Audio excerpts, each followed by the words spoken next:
Hello everyone and welcome back to your piano lesson.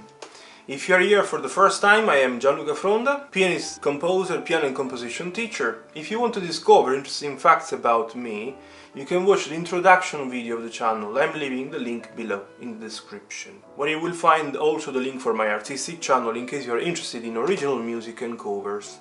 Going back to the Piano Lessons to Go channel, don't forget to subscribe and to share also with your friends if there is anybody that is interested in piano music. Let me know also about yourself when you started studying, your experience. Now time to go to our lesson. Welcome to the fourth lesson regarding the scales from a practical point of view.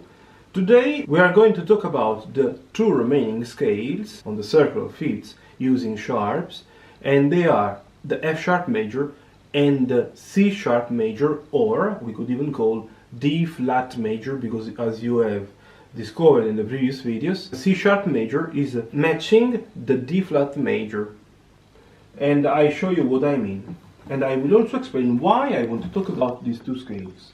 So here we are on the circle of fifths. We have the C on the 0 or 12, 1, 2, 3, 4, 5. B has been explained last week with 5 sharps. F sharp, a major with 6 sharps on the 6 of the clock, and the C sharp major on the 7 of the clock with 7 sharps, matching the D flat major, that is the scale that you get going anti-clockwise backwards from C to F with 1 flat, B flat with 2 flats, C flat with 3 flats, A flat with 4 flats, the D flat with 5 flats. Here we are matching this one, and the G flat major. It's possible to find in pieces, important pieces, the G flat major key signature, but anyways, today we are calling it F sharp major. Now the reason why today Gianluca wants to talk about these two remaining scales, creating a bridge, a big bridge with a B major, is very simple. Playing B major, we have used all the 5 black keys that we have, because if you have watched carefully the last lesson, you notice that B major is exactly this. Obviously I could limit everything to 1 octave, and indeed I'm using the 5 black keys. Now if I am adding in F sharp 1 sharp, which one is the key that has to be sharpened? So obviously it will be sharpened, but it won't become black key, because we are running out of black keys. As you discovered in one of the theory lessons, we have 2 very interesting points on the keyboard: the semitone B, C, and the semitone E, F. That is the one where this magic is happening. Indeed, in F sharp major we are adding the E sharp, and the E will have to be played sharp. As you know, F is the, let's say, the most common name of this key, but as you have discovered with my theory lessons tutorials, this note can be also called E sharp. And that's all we will do today now, playing F sharp major. But let me clarify the reason why I say that I am going to, in this lesson, to talk about these two scales, but considering these two scales part of this package, B, F sharp, D flat, because the fingering that you are going to use is the same, identical one that you have used in B major. Talking about B major, I even explained that the right hand of B major is still using the standard fingering, and it seems that the right hand is using constantly the standard fingering.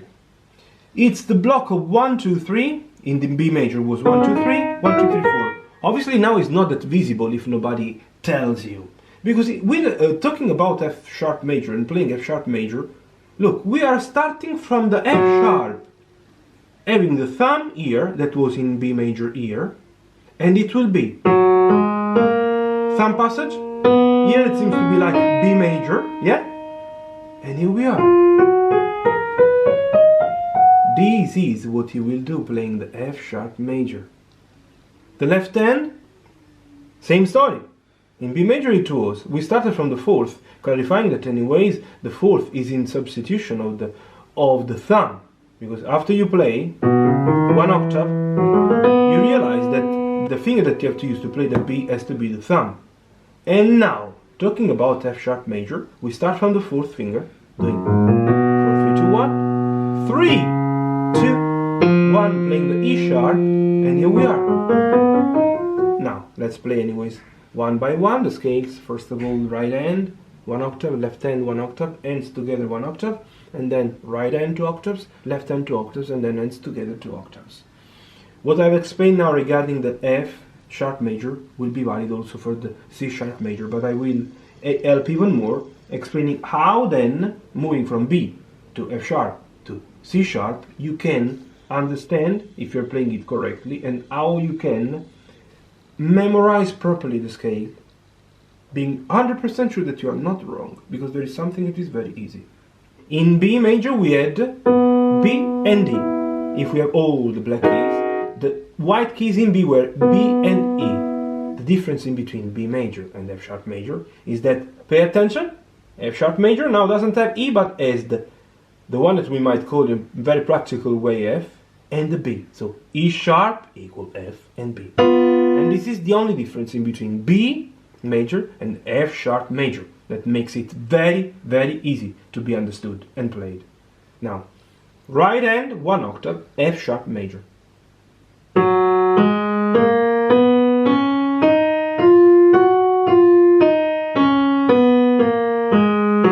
Now, left hand, 1 octave.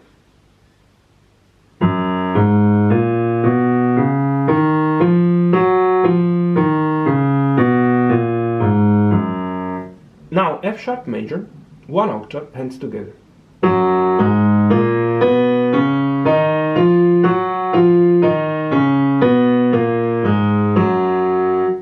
F sharp major, 2 octaves with the right hand.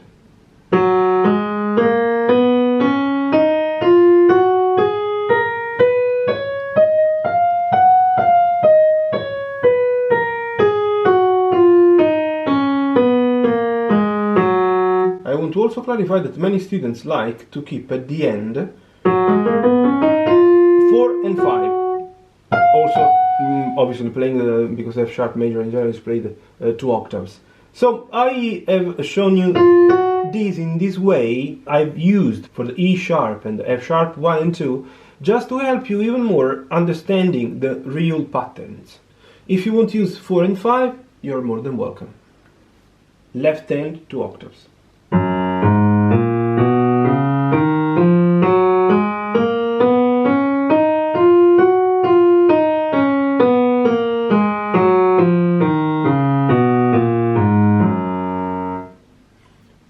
F sharp major now, 2 octaves hands together.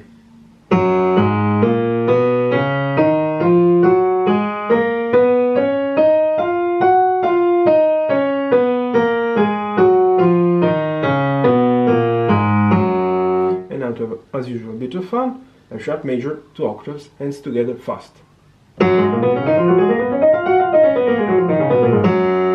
And now let's talk about the C sharp major. The difference in between B major, F sharp major and C sharp major or D flat major is that, let's repeat, we said that in B major we have B and D as white keys. In F sharp major we had B and E sharp. Now you save the E sharp or F and you simply move this one, because in C sharp major is the B that has to be sharpened and is the very last sharp. And these are the two white keys that you have.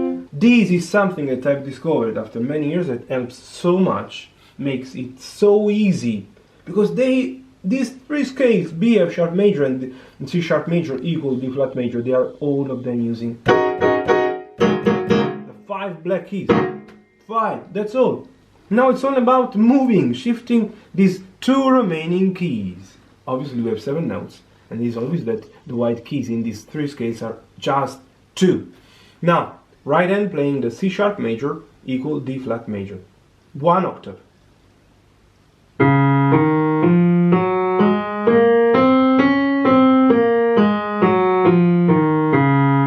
Left hand, 1 octave.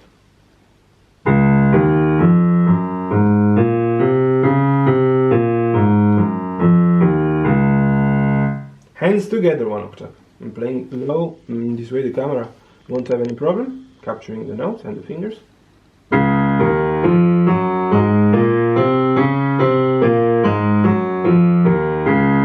Now right hand, 2 octaves.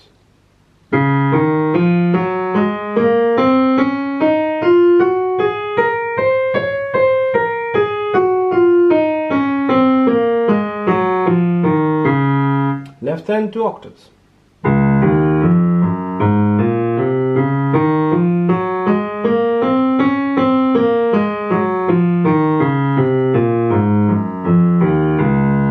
Hands together, 2 octaves.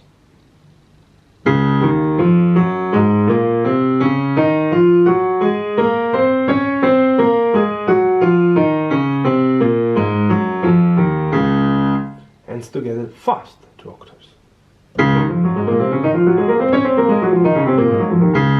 I hope you appreciate this explanation. I hope it makes sense for you. I think it does, because it's, for me it's a completely new way of in considering the scales. I studied them not in this way, they were explained in a completely different way. Obviously I even started playing by myself, because luckily I had the instinct of, once I understood how it sounded a major scale, I started looking for the scales. I tried to discover the scales, all of them by myself, one by one, applying simply the principle of the tetrachord as I explained in that music theory lesson where I explained the birth of the major scale, and I explained that they are a superposition of 2 identical tetrachords, tone, tone, semitone, keeping the distance of 1 tone. It is obvious that same as the B major, also F sharp major and C sharp major have matching points, because using the same identical fingering, the matching point is the same, has to be simply shifted.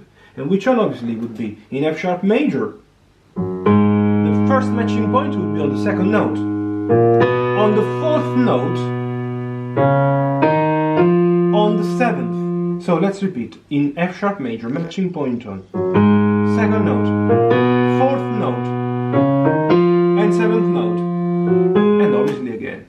In C sharp major, the matching point would be 3rd note, 5th note, 7th note, and same story then in the following octave. These matching points help from a very practical point of view, same as knowing which ones are the 2 white keys that you have to use. Combining all these elements and applying to your practice, making big pauses on the matching points as I explained in the previous videos, plus now understanding which ones are the white keys, I think that you won't have any problem at all playing the scales. And then at the end you will realize that, same as all the great pianists of the history always said, even mentioning Chopin was using the B major scale to explain which one is the right hand posture on the keyboard.